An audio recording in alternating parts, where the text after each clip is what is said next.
Welcome. This is Kat Troulinos from Kat's Home Chat, Living by Design. And welcome. Happy Friday to everyone out there. And just a reminder, we are streaming on 7 sites. And also, you can hear just the audio while you're in travel on podcast now. So you're going to want to stay tuned for this episode. If you've ever wondered or considered what we call virtual staging, and you're going to learn the difference between the two, the pros and the cons, and that's our episode today. So without further ado, I would like to bring on my Ed McMahon, Jeffrey Wong. Welcome, Jeff. Hello. How's everybody doing? Good morning. Awesome. Okay, everybody's doing awesome. So we have some new audio. So I thank you, Jeff, for up leveling the audio. It should be less echoey, right? Yeah. Yeah. It sounds very flat. You sound great. I'm sounding great. This is wonderful. Yeah. So. If we have not met, if you don't know me, I'm Kat Troulinos, CEO, founder, and visionary of Ta-Da by Kat. We started out Kat's Home Chat, all things real estate, and really just have a passion for so many other topics on the human condition.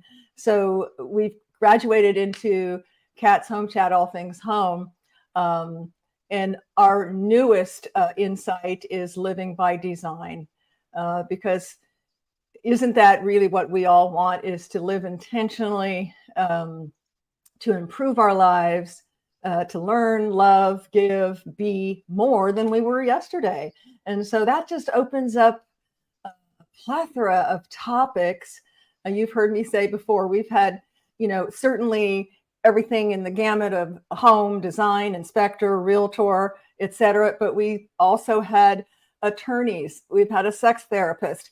I'm looking to have an energy expert on how to harness energy, because really when it comes down to it, we are managing our energy, our vibration, and our frequency. Everything is that energy, vibration, frequency, from what you're hearing today, what you're seeing, if you're seeing it, along with a rock, a tree, and what we would think is inanimate objects that are really vibrating and contributing to this human experience. So happy Friday to you, and stay tuned. Please do us a favor. If this is of interest to you, please share it. We're really on a mission to do more live instead of replays.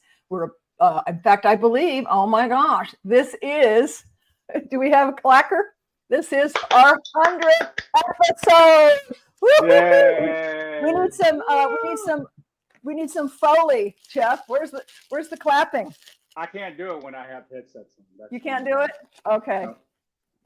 Well, a thumbs up, a golden thumbs up wherever that is. But yeah, we finally made 100 episodes, and that's super, super exciting. We've got some great guests lined up in the next 30 days. If you or anyone you know has a topic that they would like to share, we love to lift up and promote and share with others, solopreneurs, entrepreneurs, people who work at home, have a side hustle, you name it. I spoke at a local women's club yesterday, about 50 women, and there's a gal who's going to be coming on and sharing some interesting information on how to preserve and archive our memories, photographs, etc. And she has a very rich background that we'll get into as soon as we select a date for her to join us. So let's dive in. What do you say, Jeff? On virtual staging? Let's do it. Let's do it. Okay. Okay. So I don't want to alienate anyone who does virtual staging, because, everybody's entitled to their hustle, side hustle, et cetera. If I was a photographer, I certainly would probably try to do that. I would get enough training, software, and equipment that I did it most excellently. But as we know, Jeff, you've been in new home sales and sales, et cetera. We both have sales background. I've got decades of corporate America sales background. But no matter the position, whether you're a mechanic, whether you're a realtor, whether you're a photographer, whether you're a stager, they are not all created equal. And, only you can decide what level, if you want to be the cheapest and go for volume, or if you want to be more of a boutique and work with less clients, but a higher dollar. But, the bottom line is you choose what your business model is going to be like. I didn't have time to pull photos and a lot of photos in terms of before and after, but I have seen virtual staging that someone has shared on Facebook groups that literally looked, it was laughable, like Barbie furniture. In the room. You want to explain to people what virtual staging actually is? Oh, okay, yeah. I for think folks some who don't people know. know. Yeah. That's a good point. Thanks, Ed. Thanks, Jeff. Well, I'm drinking already. So I think virtual staging right now, with all the talk and hoopla and inundation of AI, it's really just another level of AI, right? Which so much of our life is. We're seeing this increased thing, talking heads and videos and scary stuff where people can duplicate your voice, and that opens up a whole another realm. But virtual staging is number one, it's fake staging. It's photographs of staging. So, and again, there can be examples that look like Barbie furniture. And then on the other hand, there can be some really, real looking staging done well. So what is the benefit? Let's talk about the benefits, Jeff, first. So the benefits of using virtual staging, if you find that a benefit, is number one, it's cheap. Okay. So it's much cheaper than, a staging company actually, designing a room, selecting items, packing them up, loading them up, and creating a model home look. Okay. The flip side of that is that most photographers, unless they segued from staging to photography, they're not stagers. So we see really bad examples in terms of space planning. And I've got a picture I'm going to share here later. It's not the greatest, it's because it's kind of small, but you'll be able to see, flow. When folks see pictures online, which that's your first showing, whether you're a realtor or a seller, the first showing is on site or on site, because over 90% of folks are going to look where first? They're going to look online. So if it doesn't look great, or if it looks wonky, or, they can't imagine themselves living there because it's done poorly, they're going to go to the next home. Would you agree, Jeff? Well, yeah. The thing I really think we need to touch on, too, regards to virtual staging, is that there's a concept and idea paradigm from sellers that, hey, we need to show something in this space. Yes. But, staging to bring in all the stuff, as you mentioned earlier, requires a budget, because it's bringing in the full, staging furnitures and decors and so forth. There's a lot of moving parts and pieces, which is why virtual staging is so, some people think, and I think I told you, I've gotten 2 calls. They were referred to me. So I think there's a lot of education opportunity out there, because these were realtors who were referred saying, oh, I'm referred to you. You're supposed to be one of the best. But did they not know I don't do virtual staging? And did they not know that virtual staging is not like actual staging? I think most people are not aware, That's what made me realize with 2 phone calls that people are not aware that it's apples and oranges, completely. Right. Apples and oranges. So I just want to touch well, on, so here's go the ahead. argument would be, is it better to have virtual than not have anything at all? So address that. I will address that. Okay. In my never to be so humble opinion, I'm going to say it's better not to have it at all. The only exception in my going on 13 years doing this, Jeff, has been where I will come in and stage, let's say it's a 5,000 square foot home, and we stage all the key rooms, but there's a beautiful outdoor space that they don't have a budget for us to bring in sofas and chairs and outdoor living, or there's an odd secondary bedroom that they don't want to pay the extra money, but they want to show, oh, you can get a day bed and this could be a little mother-in-law quarters. You could get a sofa, what have you, to augment it with virtual staging. And to me, that's the only exception I think that will work. And let me just dive right into why it doesn't work. And you've heard me say, Jeff, that I get a call at least once or twice now that we're picking up season-wise, twice a month from someone who has gone with virtual staging, again, because it's inexpensive and, they know, we got to show something in there. It's just blank, vacant, and it hasn't worked for them. Okay. So, they dipped their toe. They didn't have a huge investment, but the bottom line is it did not get the results that they were hoping for. And why do you think that is, Jeff? The results they didn't get looking for is due to the fact that, you're looking at a picture, you're investing in an image in your mind now. And then when you're at the actual location to look at this, that picture is altered when you walk in because it's not the same thing you had in your mind. It's blank. So it's vacant. Yeah, so I really do believe, the buyer's mentality and paradigm is that, hey, wait a minute, this isn't what I remember. So first thing is doubt. It comes in your mind as, okay, is this a bait and switch? What's going on? I'm not sure. I've been duped.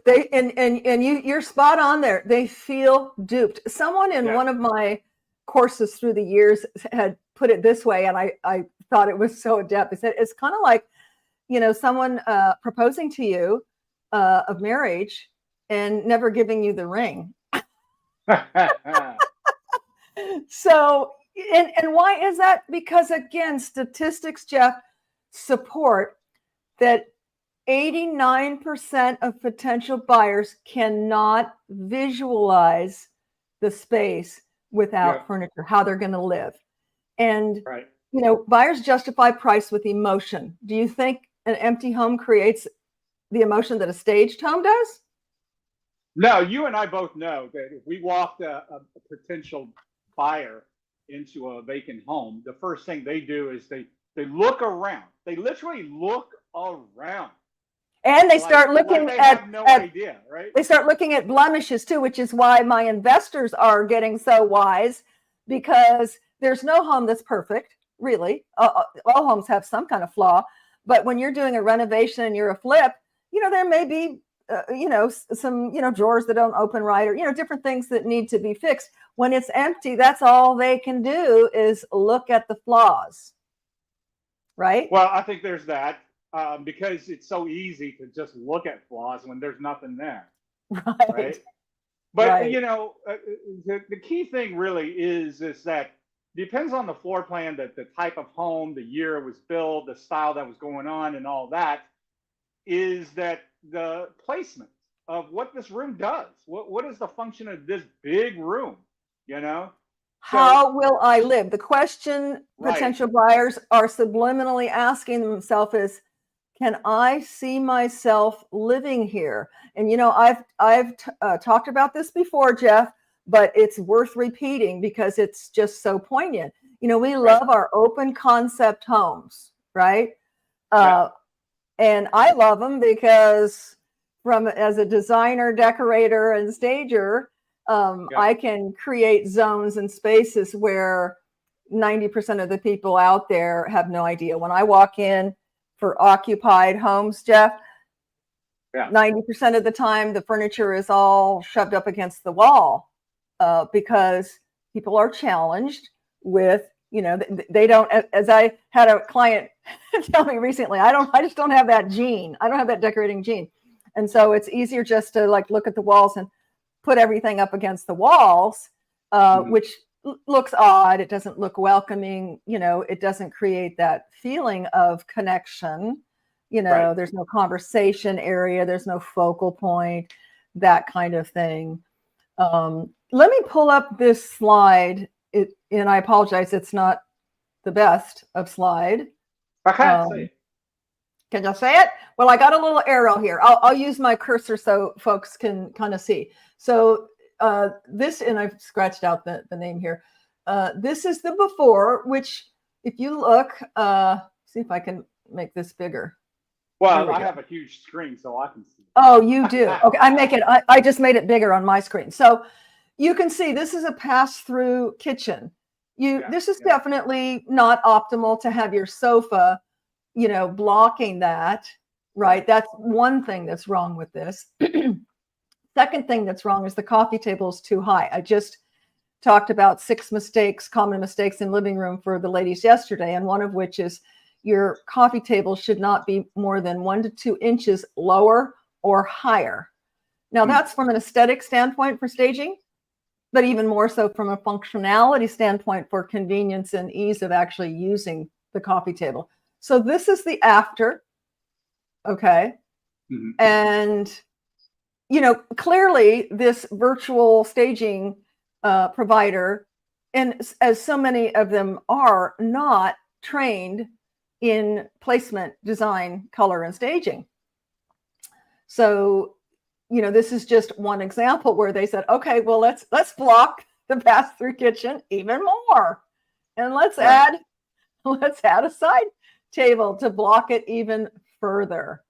Right. So I think most people would agree that's not the best use of placement. And so this is so common, Jeff, with virtual staging, is that it does not showcase the proper placement, and even they can use the wrong color palettes because they're not trained in color. So you may see something that has cool colors in the fixed elements, let's say the backsplash or curtains or what have you, and the virtual staging provides a contrast in colors that just looks off-putting. And again, to their defense, they're not trained in color. So, that can be an issue. So how do I get out of here? Exit full screen. Okay, there we go. So I'm going to leave that up for a second. And let's talk about, I want to talk about the biggest benefit. So number one, besides it's cheap, very cheap to have virtual staging. Well, how cheap is it cheap? Well, I don't want to quote, because just as staging, depending on what part of the country, et cetera, and what you're getting, but I've seen as little as inexpensive as $25 to $100 a photo. So that's pretty. Okay, so pretty cheap.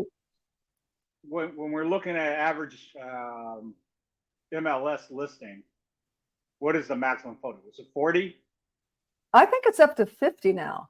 50? And if any realtors are watching, please correct us. But yeah, I think it's up to 50. So even at $25 a pop at 10, $250, 20 and 500. So it's not really that cheap, is it? Yeah, and they probably wouldn't do every room, but and again, this is what I saw too. Let me bring this up. I thought it was really deflating that somebody actually did virtual staging on, let's say, the first 10 photos, and then the rest of the photo gallery was empty. Have you seen that? Okay, well, Jeff, let me just elaborate on that, because when we do key room staging for vacant, also, the main rooms will be staged, and then they will show the other rooms I get that. Vacant. So that's not unusual. What I'm saying is virtual staging. I mean, yeah, you shoot the pictures that you have your room staged, and then you go to secondary rooms and there may be, nothing. maybe a wall art or whatnot. But what I'm saying is that there's people that actually had a listing I remember seeing that you would see the living room, the kitchen, and what master that is virtually staged. Then as you move on the photo gallery, they'll show you the same room, not staged. Oh, It's okay. just So empty. let me address that. Let me address Yeah. that as a trained realtor, also not practicing full time, just for friends and family. But so that is an MLS requirement. It is also a requirement that, and not every agent does this, but you're supposed to say this is virtually staged. So that's a requirement that you have to put the staged room, and then you have to show it as it actually is, and you have to note that it is virtually staged. So I'm sure, Jeff, that's a good comment that you brought up, though, because that they probably, regulated that because of, the disgruntlement of going, hey, you're fooling us. You're representing it this way, and I come out there and it's this way. So now they have to at least disclose it. Does it change the fact that when people show up, they don't feel the space? No, but they've at least disclosed it. So yeah, that's a regulation. I don't know every part of the country, but in for HAR and MLS, it's an MLS ruling that they have to show that. So here's another second benefit. So it's cheap. We all know, we have a saying, cheap staging is rarely, or I'm sorry, how does that go? Cheap staging is rarely good, and good staging is rarely cheap. Right? That goes with everything. That is with everything, right? Whatever you do, a plumber, a doctor, a lawyer, a widget maker, that's with everything. It absolutely is. So inexpensive is one. The second benefit, and I think this is where homeowners and realtors get confused with the smoke, is it does bring people out there, as opposed to it being vacant, which they're just going to be swiping through, going blank walls, blank walls, blank walls for a lot of it. And unless there's really something, it's on the water, there's something really that stands out to make it unique. But it will get you more showings than a vacant space. And again, and then the flip side of that, just like we talked about, the flip side of cheap anything is cheap product, is that they're feeling duped, right? Yep. That they're feeling disappointed, and in some cases pissed off. Well, I think it's just an empty letdown. When you're expecting something, like same thing with buying used cars, right? If you see a picture and you show up in the lot, and all of a sudden that car doesn't look anything near It's the like a picture. switch. What did you call switch and bait or whatever? Yeah, it's a switch and bait. Or I really do believe that when it comes down to situations where you're getting somebody excited, emotionally charged, this is key for everybody who's doing this, that if you can't keep that energy up when they walk in that room, then you lost your purpose. This is absolutely going against and counterproductive. Right? And thank you for mentioning that, Jeff. We talked at the top of the show. Everything is about energy and us managing our human, energy in this human experience. It's energy and vibration and frequency. And definitely that is diminished. We've got our excitement and our energy and our hope built up, and then we walk out to an empty space, and it's deflated. It's deflated like a balloon. Because studies support this. NAR has done studies, many other studies, excuse me, that almost 90% of folks are challenged with imagining how a space is going to look. Right. I don't know if I'm quoting Barb Schwartz, if you're watching Barb, creator of home staging, but one of her Barbisms, as I call it, is people don't buy what they don't see. Yeah. They don't buy what they don't see.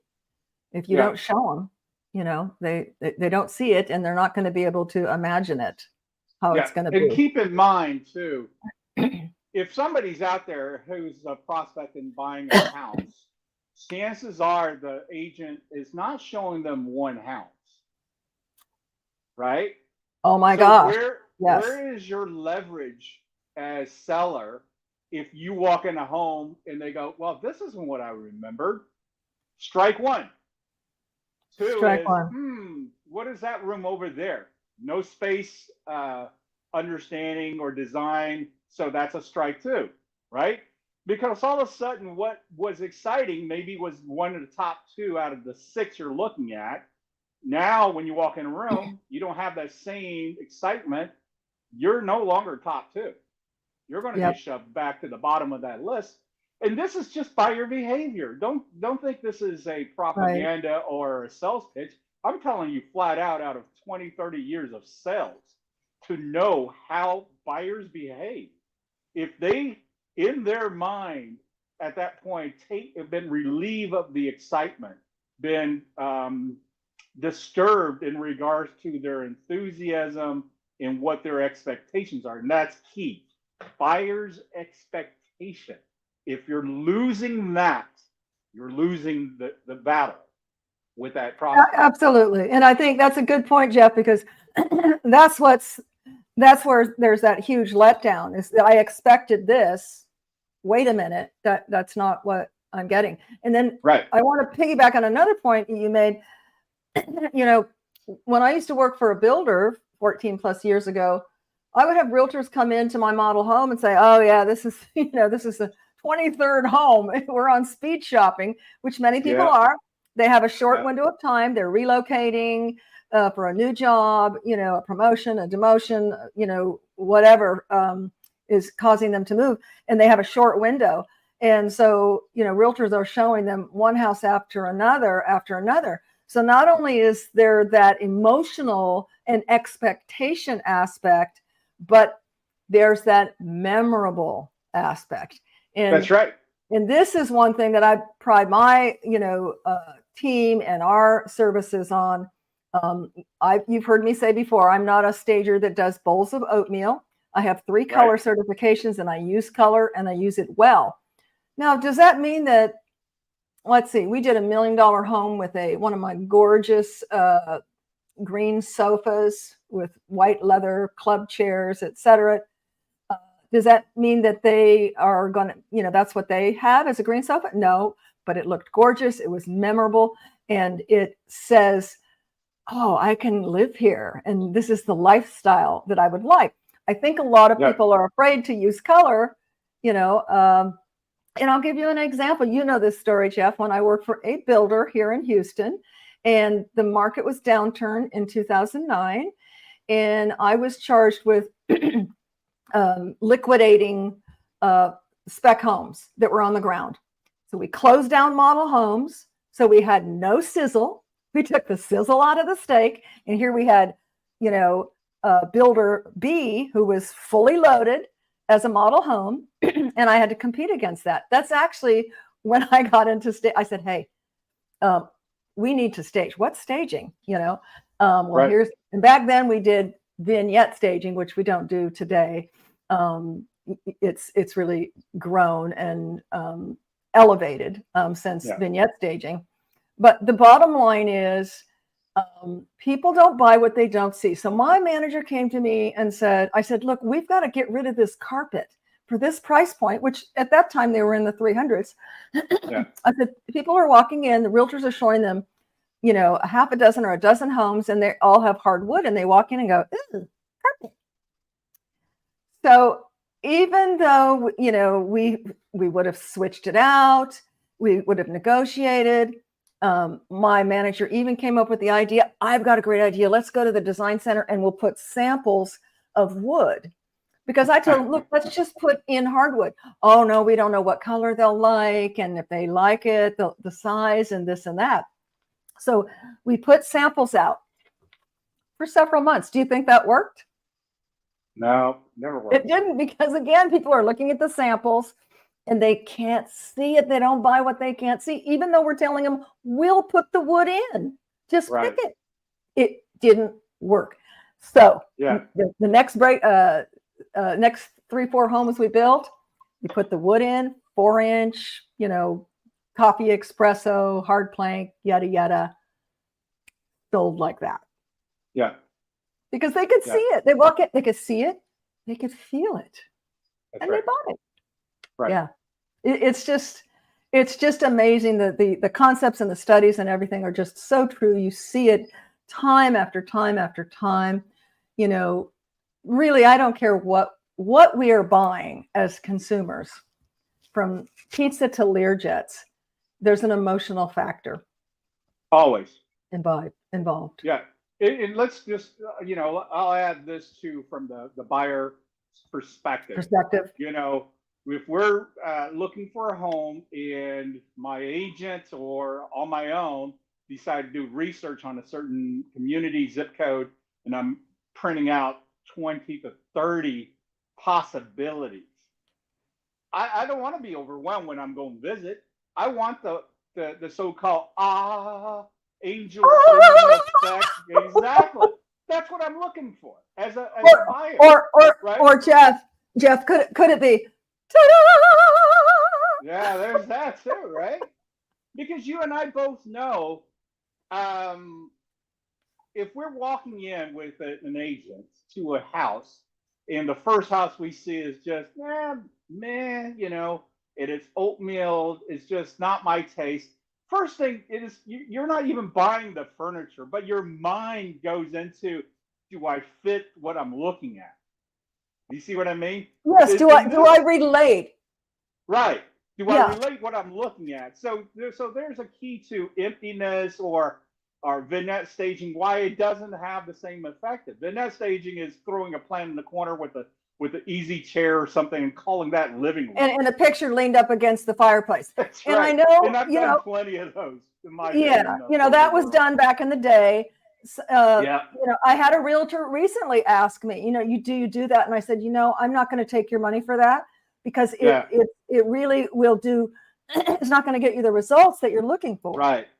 I'd rather you just do one room and let's make it look like the family, like a model home, than spend time and money on a bunch of, surface decor that's really not going to get the job done. Right. Absolutely. And the funny thing is, I've worked at Builders Row. You've worked at Builders Row. We had multiple, staged model homes to the hilt. And now, as a staging professional company, we could pretty much say, when we step back and look at this, is builders don't know how to stage. They overpile stuff in a room. Well, and I've talked about that. Could be a whole nother episode, Jeff. Yeah. I think builders are getting, especially the smaller builders, are doing what I call model home light. Because back in the day, it was they hired design companies, and they made more money the more stuff they put in the model. That was really a double-edged sword for sales managers like myself, because people would walk in and they see this stuff that's, custom murals and custom options and all this customization. And then I would walk down the street to show them the same plan, and they're like, oh no, I don't like it. It's the same plan, but everything's an option. Well, I had a VP in a builder that she wanted to be the stager for all the model homes. So it was her side, I don't know, enthusiasm, hobby, or whatever. But the amount of stuff and the placement of the stuff will blow your mind on how horrible it was. Like, you have a tricked out model home, but yet you walk in the kitchen, there's a fax machine sitting on the counter. Oh, well, that's just bad planning. Well, no, that just tells you that everybody thinks they can do something because they see the picture or they hear about it, but they really don't know. Like this. There's a lot of hobbyists. There's a lot of hobbyists out there, and those are the ones that, quite honestly, people will go with them because they can get the cheapest. Now, will they be in business in 5 years? Probably not, because it costs a lot of money. I've spent my, corporate America 401k on my investment in our investment in inventory and building the business. My point was that this is somebody in the building business, and they think just because they're in the building business, they know what they're doing, which they did. And then on top of that is, you're talking about builders light, right? how would you even do virtual staging with that kind of concept?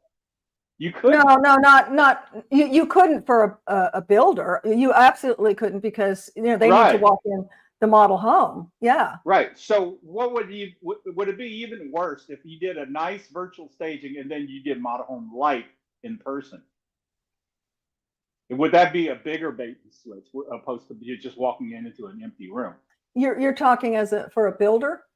Yeah, instead of doing vignetting, which you and I know that's how one time the builder's Well, your world big was. production builders, Jeff, I really think they need to do all the bedrooms. They just don't need to saturate it with so many customizations because, again, consumers are feeling duped. Like, well, this is your, ABC plan. Oh, and I used to have to walk around the mall going, that larger pantry, that's an option. Oh, that bungalow, oh, that's an option. Well, that's an option. So what was the base price is now $100,000 more because everything's a frickin' option. Not to mention the custom murals, all the custom tchotchkes in each room. So when I say model home light, for small builders, we've done like just the main rooms, the main key rooms, maybe 5-6 rooms: kitchen, dining room, living room, study, maybe the patio, and not the secondary bedrooms unless there was an issue like, oh, this is really small, we need to show them something fits. That's how I suggest they get the biggest bang for their buck. But your big production builders, because number one, it's going to be there probably for a year or longer, I think it's definitely in their best interest to have all the rooms staged, but they can save a ton of money, I'm talking a ton of money to have it done by a stager as opposed to a designer. Because again, you have to look at the motivation. The designer's paid by every single thing they shove in there. So of course they're going to shove more stuff, in there. I talked about this yesterday in talking to some local women, and that is the difference between design and staging. Staging is marketing. Right. It's marketing to the sociographic demographic for the home, and designing is personal. It's, good design, in my opinion, is like receiving a warm hug. It should when you walk in, and that's very personal to you. So it should speak about the home owner, when you're doing design. So Jeff, a lot of good discussion here. We are at about 37 minutes. I'm going to play this short, I think it's 2 minutes, my video business card. And I think if I recall, it talks about 5 reasons why you want to stage. So we've already kind of, chewed and masticated on the virtual staging versus real staging. If you have any questions or if you need a good virtual stager, I have a gal who is amazing, who does excellent, we're talking top tier virtual staging if you need it for a patio or a game room or something like that. But I'm going to play this virtual business card, and then we can kind of sign off after that, Jeff. No, you can go ahead and sign off for me. Your home now or in the near future? Before you throw away precious equity down the drain and live to regret it, I'd like to share with you 5 reasons why you need to stage your space, whether living in it or selling it vacant. Hello, I'm Kat Troulinos, President, Master Staging Professional, and CEO of Ta-Da by Kat Next Level Staging and Design. Number 1, you need to stage because you'll make more money. According to the National Association of Realtors, more than 5 to 20% more staged. Number 2, so buyers can visualize the staged property as their next home. Stage because, number 3, not staging will only help sell your competition stage homes. Successful realtors know that the key to competing is professional staging because it creates great online presentations, drives buyer traffic to the home, and brings the highest offers. Number 4, stage because it makes the home seem larger when strategic placement and flow are created with proper staging.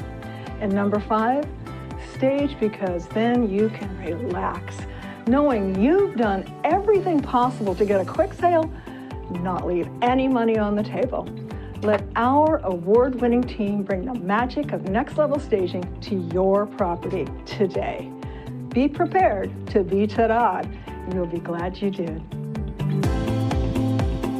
What? I forgot about those good points. Those are some good points. That making the space look larger is another one. So thank you for watching. If you know anyone who could benefit from this, again, please help us out. We want to keep delivering content to you and unique guests with folks that are going to share their magic and genius with you. And happy Friday to you. Our sign off for this year has been love more, because that's all there is love. Give more of whatever, your time, your money, whatever you have, your creativity, and be more. And go out and do something different this weekend. You'll be glad you did. Thanks so much, Jeff.